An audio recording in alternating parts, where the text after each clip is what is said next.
Welcome back, WNST, Towson, Baltimore, and Baltimore Positive. I'm wearing my Costas gear because we're kicking off the Crab Cake Tour, first over at Faley's and at Costas this week. I was at Costas last week eating some crabs. I'm in the main room. I got my mask off. I got my second shot. I'm with Stan Jablonski. The Orioles game's up, and I look to the left and I look to the right, and it's nothing but Preakness charts, Preakness winning horses. Everybody had autographed the cigar horse except Cigar himself. Mike Gathagan joins us now. He was Hi Ho Pimlico for a long, long time. He sat high above the racetrack there. Served me a couple pretty decent crab cakes, as I remember. When I talk about crab cakes, very nice crab cakes out at the Maryland Million. So I doff my cap to you for that invitation many, many moons ago. I think Viviano, when I had probably had 2 or 3 that day. Welcome, man. How are you? You're a Towson now. You were a racetrack guy. Some old guys like me remember you as a Stallions guy, and some old guys like you remember a kid with a Houston Oiler jacket that got thrown on the floor over on York Road by Scott Garceau and Keith Mills, right? Absolutely. Yep. We go way back, way back. You mentioned most of my jobs, Nestor. I think I've had maybe one more. But it's like The Godfather. Whether I'm little WNST or WITH, or you're bringing OJ Bergantz by the studio up on up at the Lord Baltimore Hotel back in the 90s. Like, you always get sucked back in. I text you. We even do things off hours, man. You got like women's lacrosse over at Taos and all these things. Tim Leonard's got running around over there. You make time because it's horse racing this week, and it sort of sucks you in, right? I mean, it's a part of your blood, and you spent a long time at the track, Mike. Yeah, 14 years. 14 years I helped run the Preakness. So yeah, and this will be the 7th one that since I left. So 14 was the last one I did. So yeah, it's been kind of crazy. Some guys that used to come in and help me during Preakness week are back. Actually started bringing them back like right after the Derby, and went to see them last week. And it's always good to catch up with some old friends and people that love the ponies. But yeah, the thing is with this year, I'm so busy at Towson now that I don't even know. I know it's a 10-horse field, but I know, Baffert's got a couple, and Asmussen's got one, and Chad Brown's got a couple. Pletcher's bringing something in, but I don't really know a whole lot. Though I will be at the OTB on Saturday losing money. But. Well, I mean, that's a tradition too, unlike any other third Saturday in May. Mike, look, man, you were at this a long time. When I see inquiry in red and hold all tickets, right? Like, reminds me of Charlie Ekman and Chris Thomas and Vinnie Perrone up on the roof back in the day when I was a young man. And you know of my love and passion for it, but also the drift that people have just in general and where they are. I mean, I did an election last year where one criminal still out yelling about the sanctity of the fairness of the competition. And yet every politician I've ever brought on says, we all kind of stand there and count the ballots. So we sort of know what's going on. So I sort of got some insights into that last year. I know nothing about horses peeing in bottles, or doping horses. I'm not an expert in any way. I wouldn't think you're an expert, but I think you've been around this enough to know whatever procedures, doctors, veterinarians, what trainers need to know, what needs to be in the hay and what not, in the same way that Scott Erickson had to know what was in those milkshakes back in the day. So did Brady. But for you with the industry and the confidence level of whatever LASIKs and whatever blinders on and whatever the reports are that people are gambling on it. I've always thought horse racing to be a little different than this because you're looking for a fair fight. I mean, you need it to be on the up and up all the time, not some of the time. Yeah, this is obviously not a good time for the industry. I feel for the folks at the Maryland Jockey Club. I know, you go on Twitter and they're getting hammered for letting the horse run, but it wasn't the Maryland Jockey Club's decision. It was the Maryland Racing Commission. They're the ones that strike, that we're striking the deal with Bob and his folks to make sure they're tested. But Nestor, after every race, the top 2 or 3 horses are tested after every race. It's just, it's such a magnitude with the Derby when everyone knows about horse racing. I mean, everyone knows what the Kentucky, what the Kentucky Derby is. So that's the big thing. But But it's one thing you if know, you're cheating to win a $10,000 purse. It's sort of like correct. baseball, right? Oh Like yeah, we've been talking yeah, about cheating all week, whether it's banging trash cans with the Astros, yeah. whether it's sticking needles in you if you're Jose Canseco and shaming Tom Boswell back in the 80s. And, Mhm. I mean, I've been at this a long time. You've been at this a long time.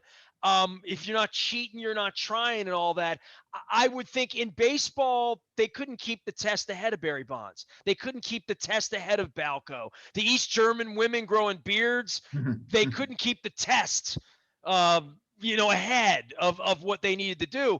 I just don't understand enough about the equine industry, but I know, like every other industry and every other industry that's struggling a little bit, baseball being another one, that the confidence level of is this a fair fight? And these other sports are all bringing gambling in now, so that really muddies the water on all this. But when you fill out, when the racing form is there, and when whatever is legal and not legal, they're all very aware of this, right? Like, I mean, this is the most important thing Bob Baffert should know is what's going into his Kentucky Derby winning horse, right? You're 100%. I mean, the thing with this industry, it's regulated industry, but each state has different, laws or rules, and that's the one thing for I can put many different years. It's things in a like, hey, horse here than I can in you need a Louisiana, like ruling that. body, you need a league office that you don't. The rules that are in Kentucky are different than the rules that are in Maryland, and the rules in Maryland are different in Florida and California. There's How no much do they sway? it's been so long since I've been in the industry. I'm But not really back in the sure. industry, I mean, I remember LASIK being a big deal back in the. Again, I don't know enough about it, but it was about horses and bleeding. Clem That's good for Florio horses. explained it to me. Yep, it stops their bleeding. That's a good thing. But each state might have a different level of what they can have and what they can't have and when they can have it leading up to a race. I mean, and you've seen all this language in the last couple of days with And every in this state, it's a program. bunch of government nerds, right, and horse people that try to adjudicate this, Yeah, I right? mean, there are racing commissions in every state that offers racing, but it's not uniform. Again, one state might have X amount of what's allowed, and the next state might be Y. But that's the trainer's responsibility to know what you can put in a horse and when you can put it in and where, and they know. They trust me, they know. Mike Gathagan is here, long time, not first time, but first time in a long time at Baltimore Positive. Now over at Towson, and sweating. Been a crazy year all the way around, right? I mean, Yeah, we had at one point, Nestor, we had 17 of our 19 teams in season. We're down to 3 right now: women's lacrosse, track and field, and baseball. So 3 to go. a very unnatural life cycle for soccer. Yeah, a and lot. other things, right? Most of the fall sports played in the spring. We opted out of football. We did not play football in the spring, and it was mainly a decision. If someone blows out an ACL in March, they're not playing in September. So really, the kids decided, the student athletes decided that they voted and they didn't want to play, and you saw a lot of guys go down early. I mean, North Dakota State, their running back, number 1 running back, went down the first or second game of the year, and he won't play in the fall. We have them coming here in September. Yeah, I Yeah, saw man, that, right? I mean, huge. this We is got to right up sell there the when place Denny out. Craig came in here with Louisville and got his ass kicked, right? Yeah, yeah, yeah, exactly. I was at that game. Everybody was at that game, remembers that game, right? That's a way back machine. That's like saying Chaminade or 95, something, isn't it? 95. Yep. Well, for you with horse racing and for where it is and for Pimlico and this notion, I've had Bill Cole on, not Bill Cole from Cole Roofing, Bill Cole, Delegate Bill Cole, on talking about a new facility and where they are and Laurel and that was sort of a never-ending debate in your time, right? Like I have Marty McGee on this week. I have Dick Girardi on this week. All the usual suspects. As long as they're alive, I bring them on. It's Preakness week. Donna Brothers will be here. Lafitte Pinkai will be here. Baffert joined me last week. I don't know what the hell to do with that. But it's the eternal debate is Will this have a real home? And I remember the day we were out there and all the electricity went down. I was working at the paper back then. I was probably, had a few too many beverages to even realize that everything had gone down. I didn't need electricity that day. I didn't need a blender. But I mean, we're going 35 years ago now, and it's crazy. It's still hanging on. I mean, if you would have told me 2003 that in 2021 they'd still be doing it this way, I would have said nobody would tolerate that. Yeah, it's going to be interesting to see what happens. I mean, now they brought the meet back up to Pimlico earlier than they wanted to because they're having some track issues at Laurel. I think they're going to be at Pimlico, maybe even in the fall. So, and we've had that. Again, I got there in 01, and there were a couple times early in my tenure that we had some issues at Laurel, including one time where they expanded the racetrack and the turf course, that we stayed at Pimlico a lot longer than expected. And, it's not built to be a winter track. So that's one thing we learned. I think it may have been 05 into 06 that, the building's old. So the pipes are getting, frozen and whatnot. And, so I don't know what they're going to do. It's interesting to see what happens, but I guess they're digging up the track at Laurel and seeing what's going on with it. But they'll be at Pimlico for a little bit longer this year than normal. And that's a good thing for Maryland racing because, it's a special thing when you turn off Northern Parkway onto Winter and Winter Avenue. And it's just, think about all the great horses that ran at Pimlico that I don't think you get that. I didn't get that feeling when I worked at Laurel as well. And when I was there, we basically were 7 months at Laurel, 5 months at Pimlico. And I much prefer Old Hilltop over Laurel. There's just more history there. There's kind of an aura of it. I love the place. I sort of feel that way too, like a little wistful about it, that I only go once a year, Alibi, whatever, great crab cakes at the Alibi for the crab cake tour. I've told her, great fried chicken too, by the way. When I'm out there, and maybe this is a compliment to you or anybody that's been there this century, that when I'm out there and whatever the show is on for that weekend and you're dressing the pig up and putting the paint on it or whatever, clean it up. Yeah, it's like dressing up your grandmother. There's only so much you can do. No, but you know what? I never felt it to be dumpy in the way people look at the Royal Farms Arena that way. Like I always feel like it's my place. It's the place I am. And as long as it's clean and there's not rats running, the water's running, I feel good about it. Now, that being said about Pimlico, on Preakness weekend, it's too many people for it. But, I'll give you an example. And it's been a while since we caught up, right? So my wife and I, a couple summers ago, I guess it was the summer before COVID, so 2 years ago, we were up in New York, and my boy D Rose and Katz and all those guys were up at Saratoga. And I was in New York, and we were there for a Barbra Streisand show, and Hootie and the Blowfish was playing SPAC up in Saratoga, and they were running. It was in August, and I'm like, so if we're already in New York. If we get a rental car and we go up, we'll be there in a couple hours. I get to see Saratoga. It wasn't Travers. It was a couple weekends, either before or after. I don't know when it was a couple after. It was in August, and then I got to see SPAC and see Hootie and the Blowfish, and my wife wanted to go to the show. So we went and did it, and it was a complete spur of the moment. On Friday, I didn't know I was doing it. On Saturday at 3 p.m, I'm sitting in Saratoga. And I had everybody had told me to go. I didn't really see a lot of pictures of it or know what the grandstand looked like or know about the picnic in the back. I didn't know anything about it other than drive up 87 and, get the Google map out. And there's really good fried chicken at a place called Hattie's right up there with Rofo. I saw that and I'm like, Pimlico, worse or better shape than, maybe a little bit, maybe put some more money in it and they have high rollers up there and all the New York money comes or whatever. But it's not like Lambeau Field where they've dumped $400 million into it. It's still looks like something out of a 1920s movie, quite frankly. Yeah. So, there is some charm about this stuff. But then I see the money they've dumped into Del Mar, and I go down to Gulfstream, which is little Vegas and Aventura right now, absolutely. right? Literally. But I don't feel that way about Pimlico. And when I go out there and they're telling me, dude, that it's going to look like this thing right here, it's going to look a little bit like the Welcome Center to the convention center, like like a glass roof, like sort of little structure. I'm going to miss it if they, if they tear it down in that way, that it's not going to have that Saratoga thing that I saw, that I'm like, oh, this is kind of cool. They wouldn't do this like this anymore.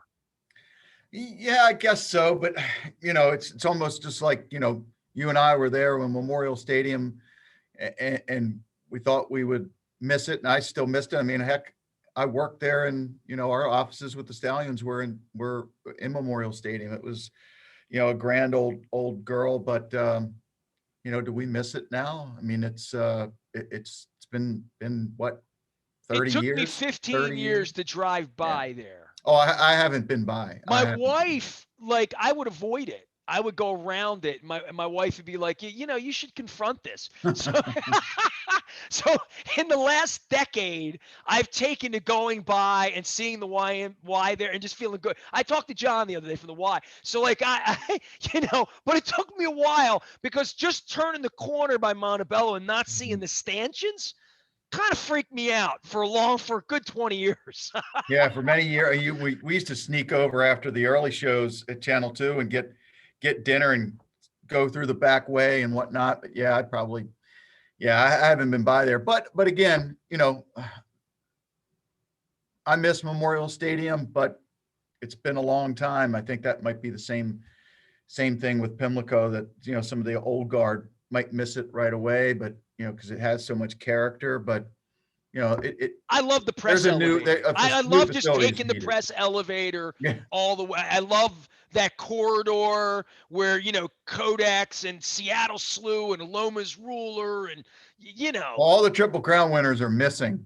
When I first got there in 2001, I made sure we hammered them down and locked them in and made sure that they don't walk anymore. But you walk down that corridor, Nestor, you don't see any of the Triple Crown winners, or at least the Triple Crown winners in the 70s. Well, they were all autographed by like Jack Whitaker, all the writers, and all the media, not just the writers, but yeah, that's a pretty cool thing. Red Smith's autograph on stuff. I mean, Howard Cosell, Jack Whitaker, yeah, all the legends. Charlie Ekman, Clem Florio, Joe Kelly, all the legends. Mike Gathagan is here. Speaking of legends, Mike Gathagan and I worked together at WMAR as I was an intern. He was a producer. He even brought up Jim Hall's his name. How can Mills be retired? Garceau's doing baseball. The Oilers don't exist anymore. And here we are. You're out running things in Towson, and I'm doing the Baltimore Positive thing. But I want to bring something up with you, because you mentioned Memorial Stadium. I've had fun this week with the no-hitter. Because I've had this long thing with no-hitters. Were you at the Nieves no-hitter by any chance? No, funny thing is, I was actually interning at Channel 2 at that point. So it was in spring of 87. April 15th, 87. I got hired probably the next week. But do you remember the former quarterback, Jay McMichael at Towson? Yes. So Jay now works at CNN as a photographer. He was another intern, and he got to go down and at least was in the press conference. But that wasn't one of the nights I worked. I got to have Jay on then. That would be great. Jay was there. Jay was interning, and Scott and I guess probably Earl Terrain was working that night. Went down and hopped in the car and drove right down the road. Yeah. Well, I started at the Sun in 86, in January 86. So I had my first press pass in 86 for the Orioles, and then 87. And in 86, I had the pass that didn't get you in the locker room. Okay. It was like the little boy pass. It was like you can have food. You had late lounge privilege. You could go in early, and Betty Boy couldn't make you a crab cake to the third inning. And but I was 18 years old, man. And I didn't know you then, I'm sure. But in 87, the second year, I can go back and show you the press passes because I haven't had one in 16 years. But I have 21 of them. The 87 one, I had full privilege, right? So keep in mind, this is the first week of the season. I'm living now on Kane Street. I'm 18. I have my own house, right? And it's the fifth inning of the game. And I'm probably watching like Super TV or listening to the game on the radio, right? Something, yeah. So 87. Yeah. And it was the fifth or sixth inning of a no-hitter. and I went out in my car and I drove down Kane Street, across Urban Avenue, down not Urban Avenue, Edison Highway, and over through, Bel Air, Edison, up Yeah, it through the went by park. Little Flower, yep, Yeah, and yep. I was at the stadium in, 11 minutes, 10, 12 minutes, right? So I get out there, it's the seventh inning.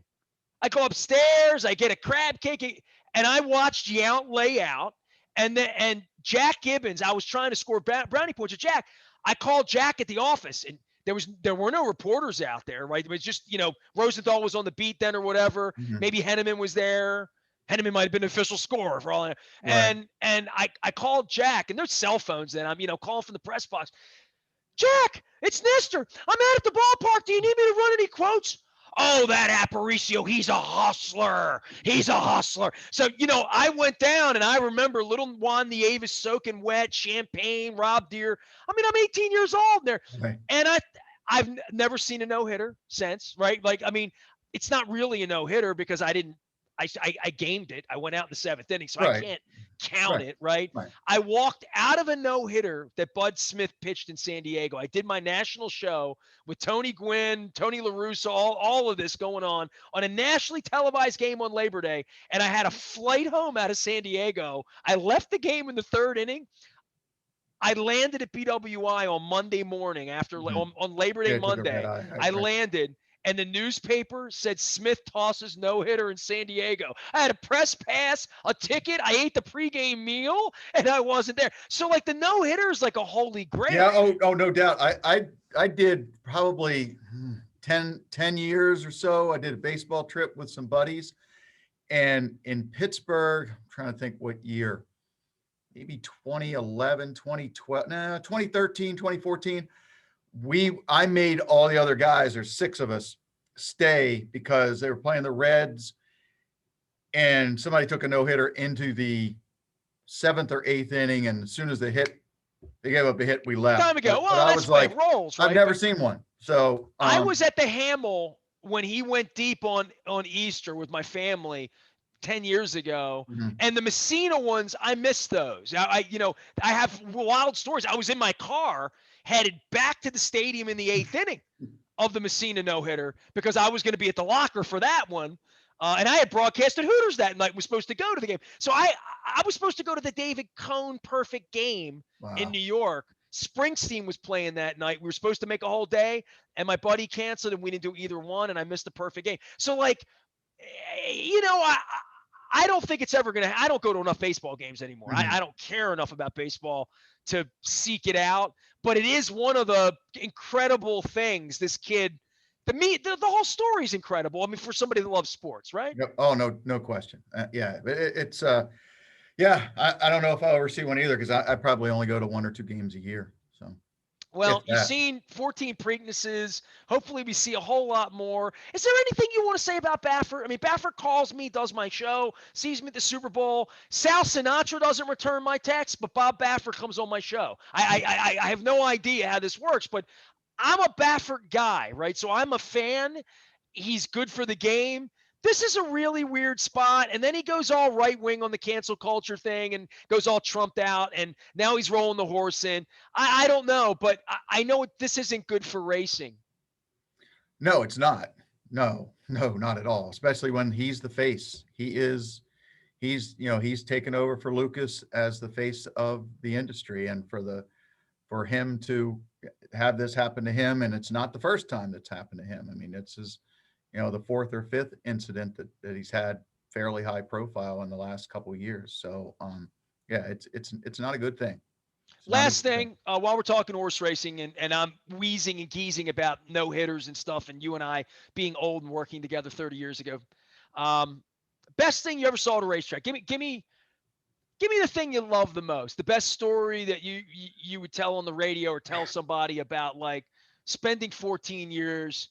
Because you didn't grow up with it, right? I mean, heck, when I first started, you're a I didn't baseball know. guy, right? Like, maybe. Yeah. I mean, in high school, I played soccer and lacrosse, but you grew up playing baseball, and I mean, I was a bigger Oriole fan than a Colt fan, and I'm a little bit older than you, but the Colts in their heyday in the mid '70s, I was 10, 11, 12 years old then, but I was a bigger Oriole guy. Well, I guess that my point is for both of us, I grew up wanting to be a baseball beat writer. Like I Mhm. would have thought that was the dream job of all dream jobs, right? I mean, pretty thankless really when you think about it. I Oh, would think in your line of work and on the PR side that you went on, but you were on a media track as well, oh yeah. that like the dream job for you wouldn't have been the job at Towson or the ballpark or excuse me, the racetrack or the Stallions. Like I I think wanted to for be both Vince of us Bagley. kids, we I wanted wanted to to be work for Vince the Orioles Bagley if we were going to and Jack Dawson. I wanted to be a sports anchor. Um, but yeah, yeah, when I first got the job at the racetrack, I didn't know where the 16th pole was. And it was a learning process every day. But Preakness was special, Nestor. It was a grind. I mean, it was every day for 2 months of 100-hour weeks, close to the towards the end once the Derby finished. But it's always something when you get a trainer that gets it after they win the Derby. And in those 14 years, I had two of them that got it and understood that we were here to promote that sport and to promote, the Preakness. And it was John Service in '04 with Smarty Jones, and it was Doug O'Neill in 2012 with I'll Have Another. They embraced the moment, maybe because they hadn't been there before, and they came in and helped us promote They went to the ball sport. games. I remember they were Oh doing yeah, all Doug sorts of O'Neill throughout stuff. the first, and that was a great thing. Matt Dreyer. You talked about Jimmy Hawes. Matt Dreyer still at the Orioles.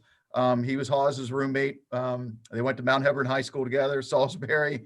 Great guys, great friends. But Lode, Matt, that's his nickname. Lode would hook me up. I'd call him up. We'd get the trainer to go down and throw out the first pitch, and it was a big deal. And I missed the Bud Light those two nights. I missed the guys for crab me, races, all of it, they got it. And stuff like, people like Dave Rodman. I mean, he is so underappreciated as a racetrack caller. I know he doesn't do NBC. So, he's not as known as well as Durkin or Dave Johnson or Larry Colmus, but day in and day out, there's not a better racetrack caller than Dave Rodman. He mentions every horse, every race. And that's what the owners and trainers, they deserve that. And Rodman is brilliant, and he is a star.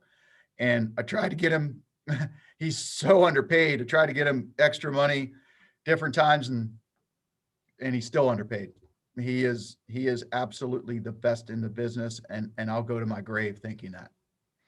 Mike Gathagan here, talking all things Pimlico, Preakness, in advance of the big race here this week. A long, long time at the racetrack, certainly a long time, and a love of Baltimore sports. And, that's 30 years into doing this, and I've, moved my brand here to involve other things, but really involving the people that have made all of this go all of these years. And every time I would go out to the Preakness, it's a marvel to me that these animals that are cared for, raced, the people that bring them to the gates and march them through paddocks. I mean, just the love of these animals. My wife loves the animals. She loved coming out there on Alibi. So it's a special week for Maryland. And I don't want to be one of those people that just lets it get away. I want to make sure that the race is here and it stays here because I think it's important, and I think it's something that this city really could and should be building around. 100%. If that race ever moves to Laurel, I won't go.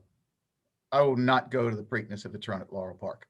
It belongs in Baltimore. Period. All right, man. Well, I have my Keep the Preakness in Baltimore pin somewhere around here, but I'll get it. In the meantime, I got my Costas shirt. Want to give some thanks to our friends at Wise Markets for our Wise conversations here. We're going to be having some signature crab cakes on our crab cake tour, which begins at Fadley's this week. And, of course, at Costas, they ship anywhere in the world. If you're watching from around the world, racing fans, you can always order those crab cakes. What's going on at Towson? We're getting calmer in a couple weeks now, right? Yeah, so the women are in the NCAA playoffs. Play Stony Brook on Friday, and bad news like for Stony Brook. Tuesday. Yeah, up on the island. So all right. Well, good luck. Hang in. Stay safe. You got your shots. Everything good there? Oh, yep, fully vaccinated, and we got tested a lot. I was actually with women's basketball for a while. We had an SID leave. I had 16 tests in a 33-day period. Sore nostrils, probably, right? It was the frightening thing, Nestor, was the next morning making sure at 7:01 or 7:02 you got that email that said you were okay to come into work. You didn't want the phone to ring. The old Ravens thing was think positive, test negative, right? Yeah. Oh yeah. No question. So, it's definitely been an interesting, 15 months, 14, 15 months, but we've all learned it's a new normal. I mean, this whole Zoom thing is, it's, Look at how good you look. I don't know about that, but the Zoom thing is awesome. When we learn how to do all these new things that we didn't know how to do on whatever, March 10th. Yeah, it was Nestor. We had a women's lacrosse game on March 10th of 2020, and the next event we had on campus was just before Thanksgiving this year with women's basketball. It was something like 260 days or something. It was some kind of crazy number. Yeah, it was 260 between home events. And yeah, it was trying. I mean, the student athletes too, it's very hard for them to go through this, and all the testing, and there's been a lot of pauses throughout the country when somebody tests positive. They're all in a bubble. So when somebody tests positive, I mean, you saw what the Ravens went through it too. I mean, it's I watched Wednesday afternoon football. Yeah. So it's we have 19 sports, so it's gone through that. I'm not sure all of them had a pause, but probably half of them. So it was a trying time, but they got through it. And this year wasn't about wins and losses. This was about trying to make the student athlete experience as good as possible during this pandemic. Yeah, we had Dr. Schatz on last year. Just, I mean, for all of the presidents, all the people running hospitals, running universities. Right. It's been a crazy time to be talking to leaders and leaders pivoting and changing. And pivot is the key word. You mentioned Tim Leonard earlier. We have an AD council meeting every Monday, and pivot has been mentioned probably every meeting in the last 14, 15 months. We tell Tim Leonard that I've pivoted to Baltimore positive. All right. There you go. I appreciate you, Mike. I appreciate the friendship all these years. I appreciate you staying up late and coming on and talking some Preakness history and Pimlico memories. I reached to you before all the Baffert dirtiness comes about, and we wind up talking about this other thing. But I mean, it is a great week for Baltimore, and I want to make sure that everybody understands the history here and what's at stake for keeping this. And we have a Super Bowl. It's called the Preakness. Let's embrace it. Absolutely, it's a rite of passage for anyone that's lived here or grown up here, or it's a tremendous event. And just because my hair's long doesn't mean I'm going to drink as much as I used to when my hair was long, just so you know. All right. Are you going out on Saturday? Yes, I'm going out on Saturday. As long as David Joseph gives me my press credential, I'll go. It said, well, is parking required? I'm like, damn right it's required. I've been doing this 37 years. The story I love to tell about Pimlico, and you might be the only one that gets it out of me this week, is in 1985, the Spend a Buck year. Okay. I'm at the News American. I'd been there a year, maybe. And they gave me someone else's pass, and I had to go out and park in the winter lot, go into the track, and meet the photographer. I don't even know who it was. It was the News American. So it could have been anybody. It wasn't Gene Boyers, but it might have been. And I had to go in and pick up film in the little canister. Right, sure. Because they would shoot pictures of the women in the hats and and so I got out there like 4:00. I mean, you talk about a shit assignment. What they would give to the 16-year-old. Drive out to Pimlico on racetrack day. Where there's 120,000 people. Park the car, go in and get the film, get back in the car and drive it back downtown so we have it. That was my job, and that's what they did, little Nestor. So I go out there. I got somebody else's Joe Blow's pass. I mean, I got the wrong pass. I'm afraid of going to jail. I barely know how to drive. I've never been to Pimlico in my life. I had never been anywhere near west of 83 in my life, right? So I pull up, park the car, go in, I'm walking through, and you know where I am, right by the winner's stall, and I'm walking directly toward the media entrance. So now where all the trucks are and all that stuff that they have there, right? This is 1984, and I'm walking along, and I look up, and here comes this image in this gold jacket. Oh, it's Cosell. This large man with a cigar walking toward me, and it's Howard Cosell. And I'm like, Little Nestor was way starstruck by Howard Cosell. But when I walked there, it doesn't matter who I'm with. I know I've told that story to John Buren because whenever I'm out there, it's always the same people, Alibi Week, the horse people. Sure. Eisenberg's there. They're Yep. Wyckoff's out there. They're Barry all Weiss out sneaks there. And out I there, man. always say, it's sacred to me. I point over there and I say, That's where I met Cosell. I didn't meet him. Right. He, I was in his presence. I didn't talk to him. You know what I mean? I was just scared of getting filmed. Dude, this is one of the first things. This is 6.5 years before you met me. I was pretty green when you met me. And I had been working at the paper 6 years. But when you meet Howard Cosell and you see him on Preakness Saturday, and then a week later you get a pass and you go up on the rail, and on the rail, Pete Axthelm, Oh, sure. Yep. Jimmy Snyder, all these names. They still do that, Nestor. I did it for 14 years. I bet Joseph is still doing it. Yeah, still do it.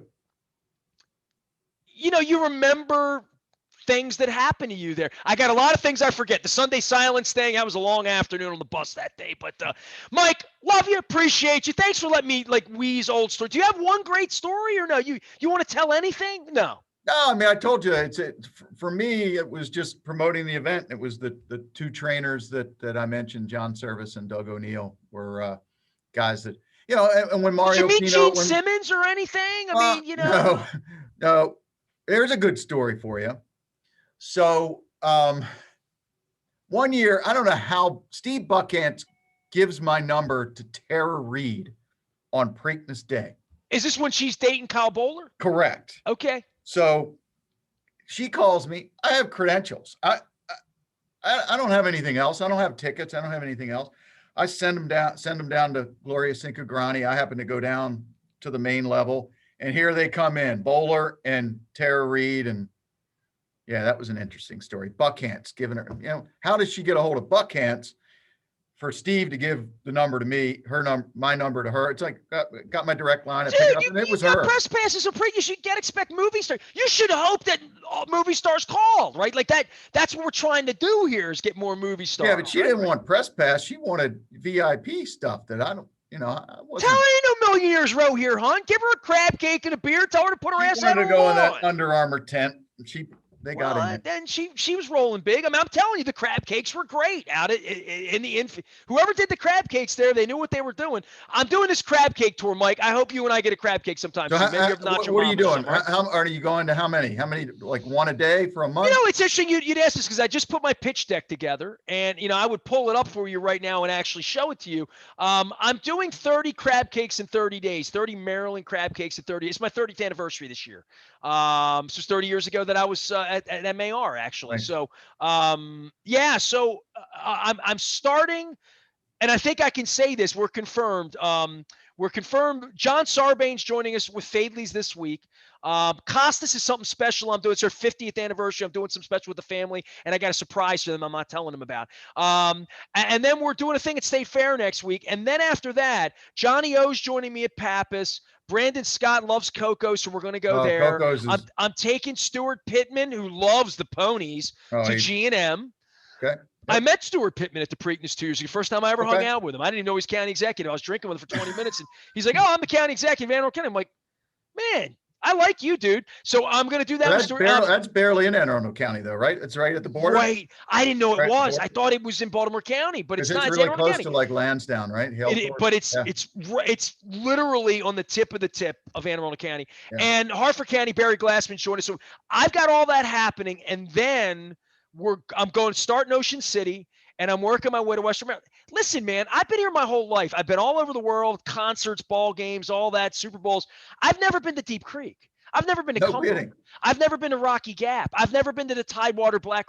I've never been to Crisfield. I've never been to Chestertown. I've never been to St. Mary's. I've never been to Tillman. I've never been to Oxford. I've never been to Smith Island.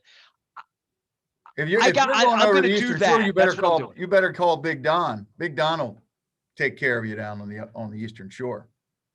Big Don O'Brien? Oh yeah, he's in Easton, right?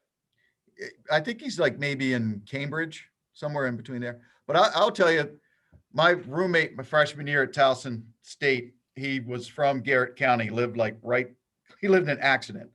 And we went up there like during Jan term and, skied and. I've never been to Wisp. I've never fly fished. I've never zip lined. I've never been out on a crab boat. I've crabbed when I was a kid. It's been a long time, but I've never been like out, get up in the morning and go. So I'm going to go on a white marlin boat because it's that week. So I'm doing things I've never done over the course. Think Bourdain or think a little, maybe a little micro, like a little dirty job thing. I'm going to meet some farmers, see what happens with chickens. I'm going to learn things. It's a civics course is what it is. Nice. It's a lot of fun. Learn about the horses up in Cecil County. There you go. There you go. Mike, I appreciate you, man. Thanks for coming on. Thanks for storytelling. And I appreciate you inviting me. I owe you a crab cake soon on the tour, all right? Absolutely. We'll get together. Mike Gathagan, a longtime friend. What's that? Coco's. That's my place. Oh, that's your place. Hey, man, everybody's got a place. Wherever your place is. As Max Weiss said here, it's hard to get a bad crab cake in Maryland. It's almost impossible to get an edible one outside of Maryland. Oh, no question. I'll annex Dewey Beach, but other than that, I'll give him Dewey and Rehoboth. Mike Gathagan joining us here. My one-time WMAR. You weren't really my spiritual godfather. Hawes took me more under his wing. Was, yeah. I'm a mess. Yep. Yeah. It's true. I saw Jimmy September. It's the last time I saw him. It was awesome. He's love that guy. We're all still alive. We're all still here. Mary Beth's around the corner, and Jamie. I'm actually going to see Mills in Siesta Key next month, June on Belmont Day. I leave Belmont Day. Did he leave here? He's like down there 6 months out of the year, and then he'll come up and live in Glen Burnie or Linthicum during Ravens. I bet he's out hanging out with Rick Vaughn. You know who he's hanging out with is John Patty Jr. Man, everybody's going to Florida for tax-free. I'm the last one holding the bag here. Better not take the Preakness to Gulfstream. I'm telling you right now. That better not happen. Mike, I appreciate you, man. Mike Gathagan, long time, first time, next time. I'll bring him back on sometime soon. We do appreciate him. Our friends at Royal Farms, we appreciate them as well. Make sure you're chickening up here this weekend. I'm getting ready for Chicken Palooza. You drinking Royal Farms right now? Yeah. Look at that. See? Free plug for Rofo. I appreciate that. Real fresh, real fast. That's how fast it was, Mike Gathagan. We are WNST.net, AM 1570, Towson, Baltimore, and we never stop talking Baltimore positive.